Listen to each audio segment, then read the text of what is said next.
So one major story that's been going around pretty much since last August is that the Nintendo Switch 2 is inbound. It is expected to release sometime in 2024, and while all kinds of crazy rumors and crazy expectations comes and goes every single day, every once in a while, something credible comes out.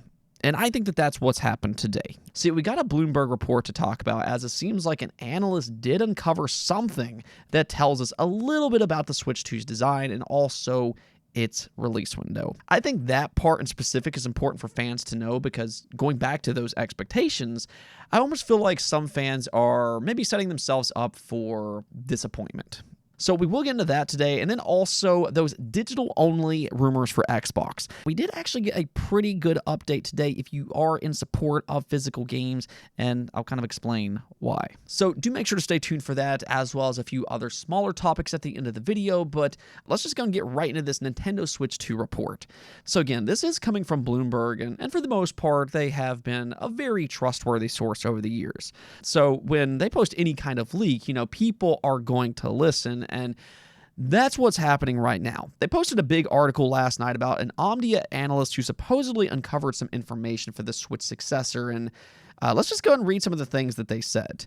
So it reads, Nintendo will launch a new game console this year with an 8-inch LCD screen, according to Omdia analyst Hiroshi Hayashi. I'm sorry if I'm not pronouncing that correctly, but it continues on to say that the new device from the Kyoto-based games maker will be responsible for a doubling in shipments of so-called amusement displays in 2024, Hayashi said in Tokyo on Friday. His research focuses on small and medium displays, and he bases annual forecasts on checks with companies in the supply chain.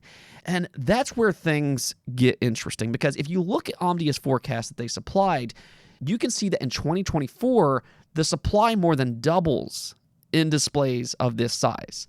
Now, okay, not all of this is from Nintendo. There's a lot of PC gaming handhelds on the market right now that are similar in size, but to see a jump that doubles year over year, more than doubles actually, kind of suggests that somebody is asking for a lot of supply. And the only singular company that fits that bill is Nintendo.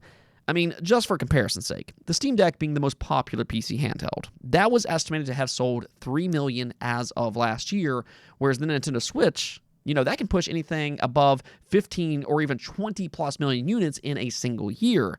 So it seems highly unlikely that this major increase in supply year over year would be because of PC gaming handhelds. It does seem more likely that this would be something related to Nintendo. Now, as for the Switch successor having an 8-inch LCD display, though, this is actually a rumor that's been going around since last year. There has been several leaks that has pointed towards an 8-inch LCD display. That way, Nintendo can kind of cut costs down just a little bit. VGC last year also reported that they had heard from two sources that was Nintendo's plan. VGC is another reputable website, and that wasn't even the only outlet reporting that they had heard something similar. So it is starting to sound like there's a lot of smoke with this rumor. This could possibly be happening, and I've kind of seen mixed responses online, and I think that that's where people need to just kind of relax until they actually see it themselves. Like, I do understand, because I have an OLED Switch myself. I have the OLED Steam Deck, and my TV is also an OLED TV. I do prefer OLED screens myself, but this idea that LCD is just flat out bad isn't necessarily true.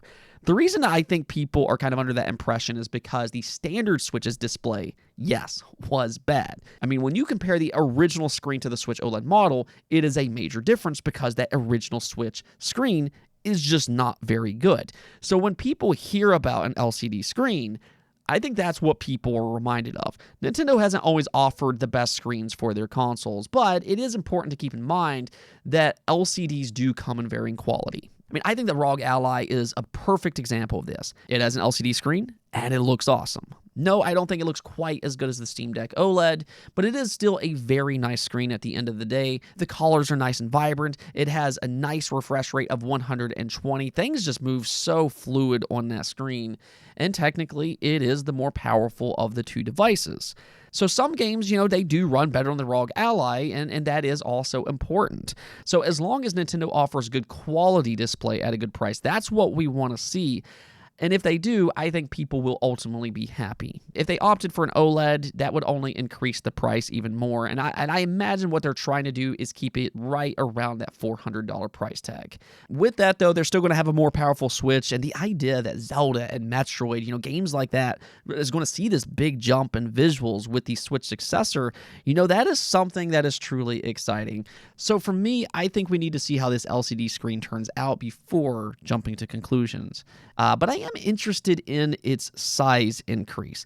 8 inches might not necessarily sound like a big jump up from 7, but that's actually a pretty big difference that will be quite noticeable when we actually get it in our hands. One thing that was mentioned in this article, though, is that, quote unquote, the company has been tight-lipped about any potential successor, but expectations have narrowed to this year's holiday period for the release of the next generation. Now, if that's true, then I think fans might need to start lowering their expectations. Now, what I mean by that is that there is likely a Nintendo Direct planned for February. They historically like that month, and I think some fans might be setting themselves up to be disappointed. A lot of people are expecting the Switch 2 to be announced there, but if it's actually planned to release this holiday, announcing it next month might not necessarily be in the best interest for Nintendo. They still have to sell the current Switch as is, and they're not going to want to kill its momentum too early. So waiting until later in the year to announce the Switch 2 might be the better strategy for them, and I think fans might need to go in with that mindset. Now, if they announce it sooner, hey, that's great. I'd love to see it as well, but I just have my doubts that that's the current plan. That's all I'm trying to say here. I guess we'll see, but let me know what you all think about all this. Do you like the idea of an 8-inch LCD display, or is that a sticking point for you? And also, when are you expecting an official Switch 2 announcement? Okay, so let's go and talk about Xbox. Yesterday, we talked about some of the layoffs, and let me just kind of be clear about this because I've seen a lot of interesting reactions to this news. Layoffs are always saddening, and we hate to hear them, but those layoffs don't suddenly mean that the Activision Blizzard acquisition is bad, especially for consumers. There's a lot of great things that can still come from this acquisition in the long run, especially in regards to creative freedom and really even for staff that is still at Activision Blizzard. Their work environment could greatly improve under Microsoft. As unfortunate as layoffs are, this is something that has been happening across the industry. It's been happening across the tech industry. So, it's sad to talk about. It's sad to hear, but it doesn't suddenly mean that the acquisition itself is bad or that consumers aren't going to get any benefits and this, that, and the other. So I just wanted to kind of say that real quick. Now, with that said, like I said yesterday, while most of the layoffs were due to redundancy and, that was to be expected to an extent, but there were still a few surprise cuts as well. The Odyssey cancellation did come as some surprise, though if you actually read that story, it does make a lot of sense in retrospect. But the other surprise is in regards to the increasingly digital-only future.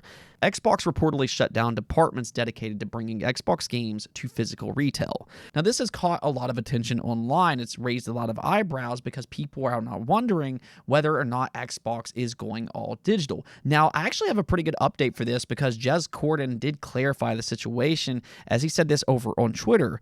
Just to be clear, they consolidated. There's still a team for this, and there's no plans to quit physical from what I've heard. But of course, we do seem to be on that trajectory. So it absolutely appears that they are going to continue to support physical games. Now, maybe they will scale back throughout this generation, and I think that that's probably a little bit more understandable because if you look at the numbers, you can kind of understand why they might not be as inclined to put millions and millions of copies on store shelves every single time they release a game. This was posted up by Matt Piscatella, and he said, from Circana's retail tracking service, in the United States in 2023, physical spending on software for Nintendo platforms accounted for more than half of total physical software spending. Physical spending on software for Xbox platforms accounted for less than 10% of total physical spend. So I think that kind of tells you a lot about the situation. Let's just go and hypothetically say that Nintendo makes up around 55% of physical games sold. PlayStation then would make up about 35%, and Xbox is right around 10%. Well, that might then explain why Xbox has considered a digital-only console in the past, and it also might explain why they could be scaling back their physical operation. Again, they will still support physical games, but maybe they won't put out as many in the wild as compared to what they did, 5-7 years ago. Now, some of this is because Xbox is just a smaller brand out of the three, so, their spending is expected to be lower, and that can't be ignored. But it does seem like Xbox consumers are more likely to play their games digitally than PlayStation and Nintendo. I feel like that's been pretty well known for quite a while, and a big part of that is because of Xbox Game Pass. Their first-party games launched directly in Game Pass, so a lot of people are playing those games that way. That's a service that is estimated to have 33 million subscribers. Of course, a lot of people are playing it on there, but even beyond that, a lot of their customers are also buying games digitally. So it wouldn't be surprising to see them scale back a little bit to put less physical copies in retail stores. It's also why we're seeing retail stores go away from things like physical movies, because more people are buying them digitally. So there's a lot that goes into this, and this is not just Xbox related. Right now, the center of attention is on Xbox, but you also have to look at somebody like PlayStation. PlayStation has a digital-only console that they've been selling all generation long, and their digital to physical split does favor digitally, and that has been increasingly the case over the years. So you do have to start to wonder, even if Xbox still supports physical this generation, even if PlayStation still supports physical this generation, you do have to wonder about what's going to happen with their next consoles. Are they going to move towards a digital-only console? And if they do, I hope at the bare minimum they have a disk drive add-on. That way we can at least play our physical games through backwards compatibility on these next platforms, assuming they have backwards compatibility. I think right now Nintendo is probably the safest of the three, just kind of considering how well their games sell physically, especially over in Japan, where the majority of their games sold is actually physical. They're kind of the safest out of the three, but this digital-only future definitely seems to be more and more of a reality as the years go along. The good news for today, though, is that it does appear that Xbox is still supporting physical games. Let me know what you all think about this situation, though. Do you think the next Xbox or even the next PlayStation will have a disk drive? Now, I'm crossing my fingers that we'll at least get a disk drive as an add-on, even if that's just for backwards compatibility, but I guess we'll see. Now, we do have a few other topics to go over here just real quick. Xbox Game Pass just got a brand new game because why not? That's what they do. They drop new day one games all the time. You subscribers are absolutely spoiled per usual. But I think this one is quite interesting. I know a lot of people are really excited about the upcoming Indiana Jones game. I think that game looks excellent as well. But to tide you over until then, you could maybe try Phantom Abyss. It is available to play right now, and this is a treasure hunting game of sorts. They describe it as a massive asynchronous multiplayer game that casts players into procedurally generated temples and tasks them with retrieving the sacred relics hidden within deadly chambers. It does have pretty decent feedback on Steam. 86% of all reviews recommends it, so you can kind of take that as you will, but the fact it is available in Game Pass day one, you can at least try it out and see what you think yourself. I think it looks like it could be fun, so I might actually try this one out myself once I get the time, but again, it is available right now. Now for this next game, though, you might have to wait a little bit longer, but this is a very welcome addition to PC gaming. Horizon Forbidden West officially got its PC release date, and it will be out on March 21st. So go ahead and mark your calendars for that, and it does come included with the Burning Shores expansion, ultra-wide and direct storage support, NVIDIA DLSS 3, AMD FSR, Intel XeSS. It does, of course, have DualSense haptic support, and yes, if you want, you can play it with a mouse and keyboard. Now, personally, I really like this game. I thought it was a big improvement over the first, and, it is absolutely gorgeous. It's probably one of the best-looking games around, so this could actually be a real showcase on PC. Again, though, this is another PlayStation game coming over to PC, and this is something that we are starting to see. Not just that they are bringing more of their games over, but it seems like so far they are staggering these games by about 2 years after the PlayStation release. So if you kind of look at it that way, there is a chance that we hear something about God of War Ragnarok later this year. Maybe it could get a PC port as well. Who knows? But that is something to keep an eye on. For that matter, D-Labs here recently said the PlayStation is preparing several PC games. So as soon as we find out which ones, of course, I'll let you all know. That's going to be it for this episode, though. The Nintendo Switch 2 could get an 8-inch LCD display later this year.